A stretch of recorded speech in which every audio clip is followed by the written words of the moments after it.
Bonjour, c'est Benoît et aujourd'hui je vais te parler de vêtements qui me passionnent. Il est fort probable que tu achètes de plus en plus de vêtements sur internet, surtout si tu n'as pas de belles boutiques près de chez toi ou si tu as des goûts très pointus. Et forcément, quand tu es devant ton écran, vient la question universelle. Quelle taille je prends ?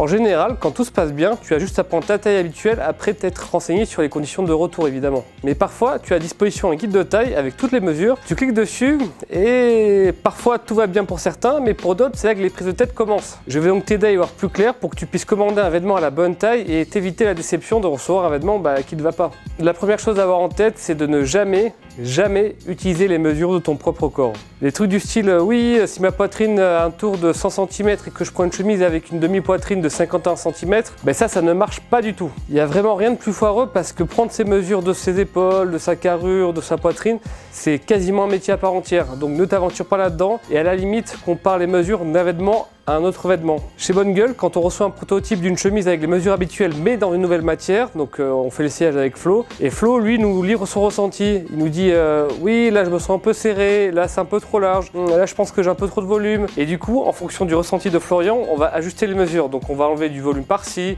on va en rajouter par là, etc. Et finalement, c'est un peu Flo qui est le garant de ton ressenti dans nos propres chemises. Il faut bien comprendre qu'en fonction de la matière utilisée, il y a souvent plein d'ajustements à faire. Oui, suivant la densité du tissage, suivant sa réaction à un lavage industriel, il y a plein de petites choses qui font que cette matière n'aura pas forcément la même tenue qu'un autre tissu de chemise. Et ça, il faut le prendre en compte. Ce sont les fameux centimètres que tu vois en plus ou en moins dans les guides détails d'une chemise à l'autre. Je sais, tu vas te dire, mais pourquoi la marque fait ça? Moi, ça m'embrouille complètement d'avoir des mesures différentes. Alors que c'est exactement l'inverse. Si la marque fait ça, c'est justement pour te garantir que tu aies de la même aisance et la même coupe d'une chemise à l'autre. Ce que je peux te conseiller en revanche, c'est d'avoir en tête les mesures des vêtements qui te vont le mieux, ça te fera une bonne base de comparaison. Parmi les mesures auxquelles tu peux te fier, il y a tout ce qui a trait à la longueur des manches, parce que c'est une mesure qui est facile à prendre et à interpréter.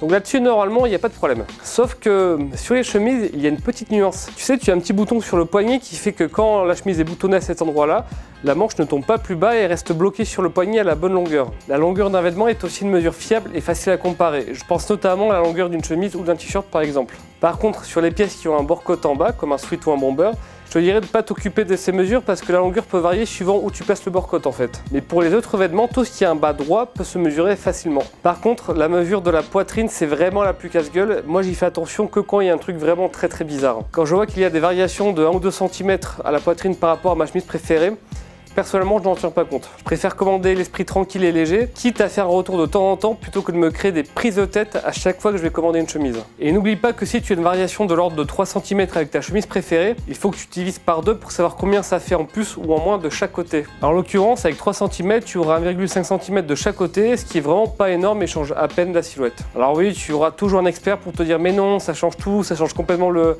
tombé, etc. Mais chacun est sur son chemin de vie.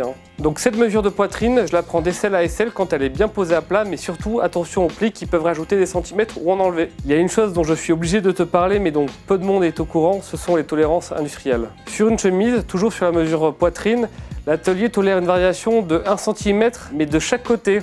Donc à plat, ça fait une variation entre 0 et 2 cm. Et ça peut être encore plus avec des matières élastiques comme le jersey de coton par exemple.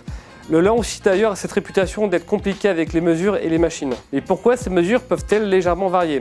Alors comme je te l'ai dit, ça vient de la matière qui peut d'ailleurs même se dilater ou se rétracter en fonction de l'endroit où elle est stockée. Et surtout, il y a aussi le facteur humain, parce que n'oublie pas que ce sont des hommes et des femmes derrière tes vêtements. Et pour peu qu'ils tirent un poil trop sur le tissu au moment de la découpe, boum, tu te retrouves avec 1 cm en plus. C'est pour toutes ces raisons que je te conseille de garder un certain recul sur les mesures de la poitrine et de la carrure. Si tu es très rigoureux, si tu aimes avoir des mesures fiables et précises dans tous les domaines de ta vie, je sais que ça peut être un peu dur à admettre, mais bon, ça fait partie du jeu. Je suis désolé, une chaîne de production où tu mets un rouleau de tissu dans une machine et tu as des robots qui te font des centaines de chemises avec exactement toutes les mêmes mesures au millimètre près, ça n'existe pas encore. Et c'est aussi valable pour les jeans et les pantalons où les tolérances sont de 0 à 2 cm au niveau de la taille. Et justement, pour les pantalons, c'est plus particulier. Mais avant, n'essaie jamais de choisir un jean en fonction de ton tour de hanche.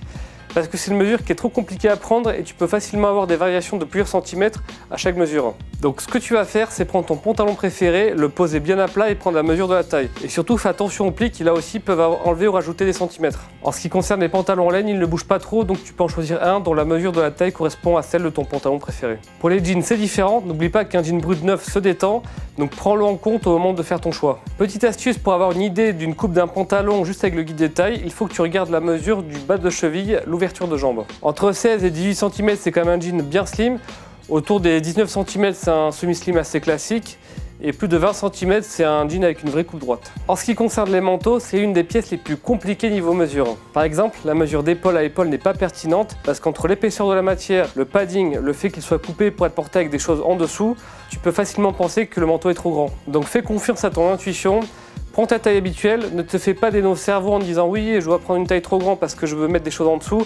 Non, normalement tout est prévu pour. À la limite, regarde la longueur de manche ou la longueur totale si ça peut te rassurer. Alors que faire quand il n'y a pas de guide de taille disponible? Le premier conseil est tout bête, c'est de prendre sa taille habituelle tout simplement. Parce qu'en général, les marques n'essayent pas de faire n'importe quoi au niveau du sizing parce que ça peut vraiment générer beaucoup de frustration chez les clients. Sinon, le plus simple est de contacter LiveShop ou la marque pour demander conseil et notamment des mesures. Et comme d'habitude, c'est pas interdit de faire une recherche sur Google sur le sizing d'une marque. Voilà, j'espère que mes conseils t'ont aidé à choisir un vêtement à la bonne taille. Si ça t'a plu, mets un pouce bleu, abonne-toi à la chaîne et inscris-toi à la newsletter pour recevoir d'autres conseils exclusifs. Je te mets tout ça en description. Et évidemment, si tu as des questions, tu les mets en commentaire, on répond à tout le monde. Et moi, je te dis à très bientôt. Salut!